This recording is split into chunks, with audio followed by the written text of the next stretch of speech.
Hey, welcome to my channel. I'm just gonna give a quick introduction about myself. My name is Sylvia. A lot of people know me as Marie or call me Marie. Reason for that is I'm named after my mother. I've been called Marie since I was in diapers. I know, basic nickname, middle name, whatever. But I'm named after my mom, so just to avoid any confusion, I've been called Marie since I was in diapers. I am 28 years old from Rhode Island. I actually was born and raised in Massachusetts, ended up spending the last like 13 years of my life in Rhode Island. So I don't know if you would consider me a Rhode Islander or what, but yeah. Um, I also am a mom to a 6 year old girl who will be 7 in a couple of months. And the reason for this video, like I said, I'm just going to introduce myself and then elaborate a little bit more on my daughter. So, I'm 28 years old. I graduated from Beacon Charter High School. I took theater. So, thing about me is I'm very into music. I used to love acting, writing, things like that. I'm a very not artistic person because I can't draw to save my life, but I like to do that. I like to film, and I am a very not quiet person, but I am somebody that spends a lot of time at home. I don't go out. I don't go to the club. I don't go out to the bar. I don't go to parties. I just like being home. And I do like interacting with people, but my form of interaction is mainly social media. I am a YouTube junkie, a Facebook junkie, and I like my Snapchat and my Instagram, and I'm a huge Pokemon fan. But and so I am on Facebook a lot, and I have been going live for a while, and I kind of was holding off on the whole making another YouTube channel idea, but I caved in and decided I would give it a shot. And like I said, I know it's a risk. There's gonna be people that don't agree with things that I say or things that I do or the way that I have my hair, the way I do my makeup or whatever. But what you're looking at is me. This is who I am. And I'm not here to get anybody's approval or for people to like the way that I dress. It's just how I am. And hey, if you like it, you like it. If you don't, you don't. But I I'm a very positive and friendly person, and hopefully I can get the same back from people. But yeah, so like I started saying, I'm on Facebook a lot. I've been going live a lot, and I was speaking with one of my friends who also has a YouTube channel, and I had mentioned that one of the videos I would like to make would be a video on my daughter. Now, the thing with my daughter is when my daughter was about 4 and some change, she was diagnosed with autism and ADHD. Now, why at the age of 4, you may ask? Well, me being a first time mom, I had no idea about milestones, delays, any of that. I didn't know anything about any of those things. So when my daughter was a year old, that's around the time she started crawling. When my daughter was about 14 months old, that's when she started walking. My daughter was about 2 years old and she was saying like one word phrases. By the time she ended up being 3, that's when she started saying like two word phrases or 3 word phrases. She wasn't speaking a whole lot. She wasn't interacting with other kids. She wouldn't play with other kids. She didn't want to share with other kids. So, generally, when you have your first child, you don't really know much of anything. You're still learning. When you push a kid out, they don't come with a handbook. Yeah, you gotta take it with a grain of rice, and every day is a different thing that you learn. So I had no idea. The reason I ended up having concerns was because she was already 3 years old and she wasn't using the potty. No matter how many times I sat there and I tried to teach her numbers, she just wasn't getting it. She couldn't count, she couldn't color, She wasn't putting her own shoes on. She needed help getting dressed. Like, there was just a lot of things going on. And little by little, it started to click with me. So I would talk with her doctor about these things, and he kind of like not brushed it off, but just made like different suggestions. Like, he wasn't like, oh, you know what, let's go and get her screened. It was more, like, for instance, one time I told him that I couldn't get her to sit for more than 5 minutes. If she sat down to eat, she would sit there for like maybe 5 minutes if I was lucky. Then she would get up and she couldn't sit back down again, and it was a fight. So she wasn't eating. But then she was hungry, but she couldn't sit down and eat. Or sleeping, she was not sleeping.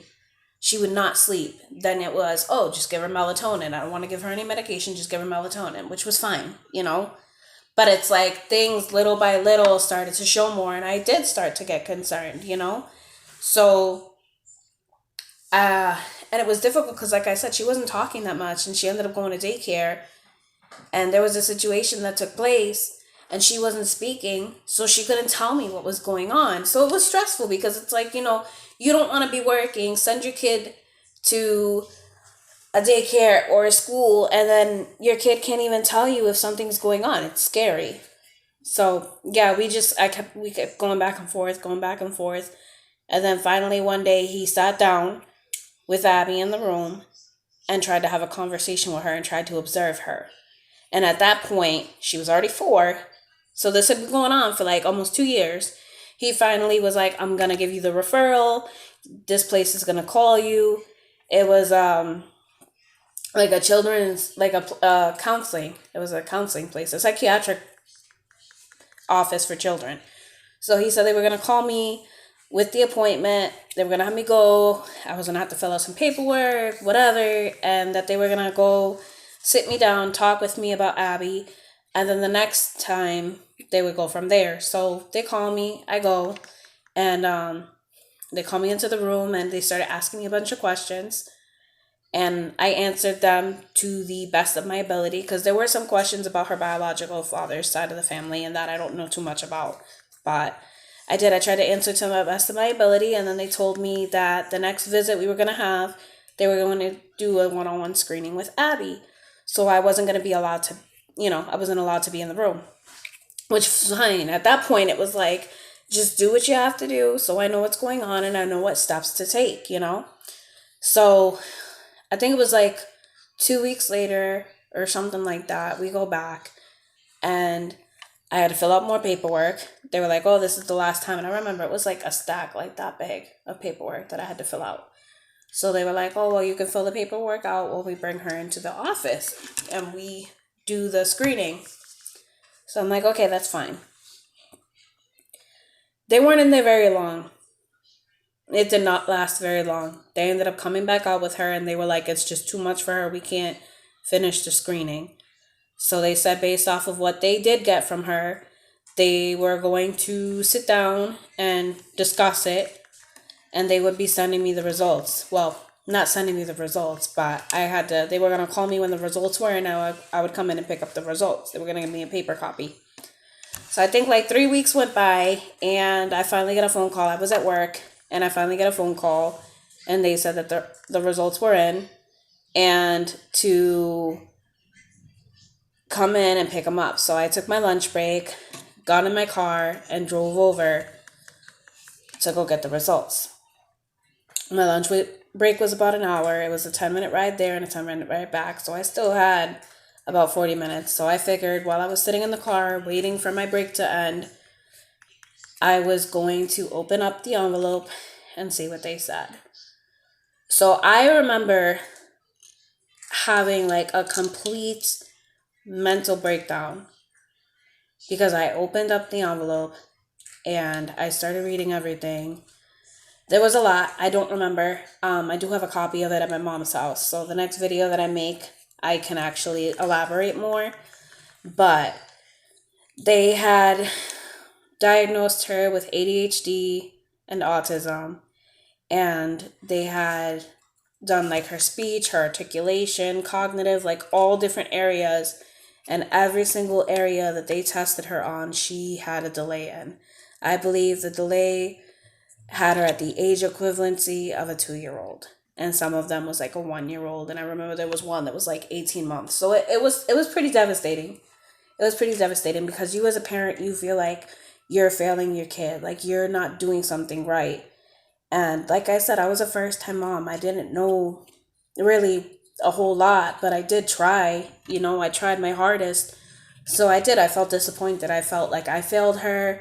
And then, of course, I didn't understand why because I didn't know a whole lot about autism. So doing like a quick reading on it, it was devastating to me. And then as time passed, I started to be more accepting of it. And I realized like it's not the end of the world. It's really not. All kids are a blessing, and some of them just come out needing a little bit more love than others. So, was it difficult? Yes. It's been very difficult. It's still to this day. She's going to be 7, and still to this day, I have days where I'm like, oh my gosh, like, what am I even doing? I don't always know what I'm doing. Autistic children tend to have a lot of meltdowns and a lot of sensory issues and so forth. So it can get very difficult. They have things they like and things they don't like. She has certain shirts that she can't wear because she doesn't like the way that they feel on her. And you tell people that and they're like, well, you're the parent, make her wear it. And it's like, it's not that simple. It's really not that simple.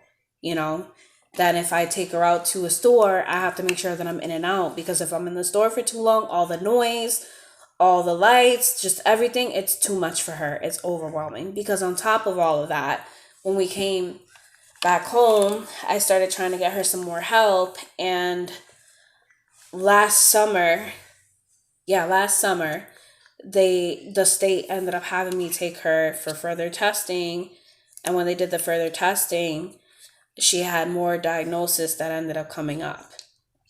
And so it's very difficult. Like, one of them is an adjustment disorder with mixed disturbances, with mixed disturbance emotions. So basically, whenever I've moved, because we have had to move a couple times in the 2 years that I've been living back home, whenever we move and we interrupt a routine, or just like you move her from one house to another house, it messes with her. It's very hard for her. She has a hard time adjusting. It's new. Then when I first moved back home, I was with my mom, so she was used to the house being filled with people, and now it's us three. So it's difficult for her. It does get very difficult. But something I wish I knew was to follow my gut instinct. I wish I had followed my gut when she was smaller, because I felt like something was wrong. But no, I didn't have anybody telling me that something was wrong. So meaning that I didn't have anybody telling me that something was wrong and that I should have gotten her tested, I didn't know, and I just let it carry on. So I wish that I had followed that gut feeling, that I looked around for resources myself, and that I got her tested. Because I feel that if I would have gotten her into like early intervention or something like that, her speech she wouldn't have struggled so much with her speech. She would have been okay. You know, she speaks now, and I have people that comment all the time and tell me she's talking so much better, which is true. She is. She's finally talking a lot better. And granted, if you're not around her a lot, you don't really always understand her, but she is talking a lot and she's improved so much. But this is improvements that would have taken place a lot sooner, and she wouldn't have so many difficulties in school. Granted, we got her the IEP and we're all working on making it easier for her, but I should have trusted that gut instinct. So my advice to anybody out there, if you have concerns with your children, don't sit back and just let it like blow into the wind. If you have a feeling, follow that feeling, follow that gut feeling. Get them tested. Find out what's going on, because it's better to get them tested and be like, oh, okay, there's nothing wrong. They just need like a little bit of help or whatever. Is better than to not get them tested and watch them struggle later on in life. Because my biggest fear is that, God forbid, if something ever was to happen to me, would she be able to survive on her own? Would she be okay? So that's what I'm trying to work on. Making sure that if I'm not around, she will be okay. It's important to make sure that our kids can survive without us, because we are not going to be here forever. But if you guys have any concerns or anything, and you want to talk to somebody, you can always message me. Whether it's on Facebook, Snapchat, whatever, you guys can message me. And if you need help finding resources or figuring out how to go about it, I have no problem with helping out. Like I said, I wish that I had somebody that was there for me when I was going through it. So I would love to be able to help anybody else out. You know, we're parents. We work together instead of bringing each other down. Work together, try and help each other out. Um, but yeah, so this basically it. You know, and couldn't go too much into detail because I don't have the papers with me. But it was devastating. But I've learned, there's ways to get through anything and everything, and it's not like it's an obstacle. It's just simply something that she was put into my life for a reason. You know, my mom always says that if you're a parent and you have a child that's special needs, it's because you were meant for that child. That child, obviously, in my eyes, that she was meant for me and I was meant for her. That's my best friend. She's an amazing little girl, and I'm proud of the progress that she's made, and I just want to keep it going. And I would love, like I said, if anybody else is going through what I went through, I would love to be there for you and help you out as much as possible. Whether it's just you need somebody to talk to, you need somebody to help you look for resources, whatever. I'm here and I have no problem with it. So if there's any video suggestions that you guys have or any questions that you have, just put them in the comments. And like I said, I will try and make a video soon on autism or any other, ADHD, whatever. I'm going to try and do another video on that just to give people some information if they don't know too much on it. But my channel isn't just going to be on autism, it's going to be on a variety of different things. But yeah, thank you, and till the next one.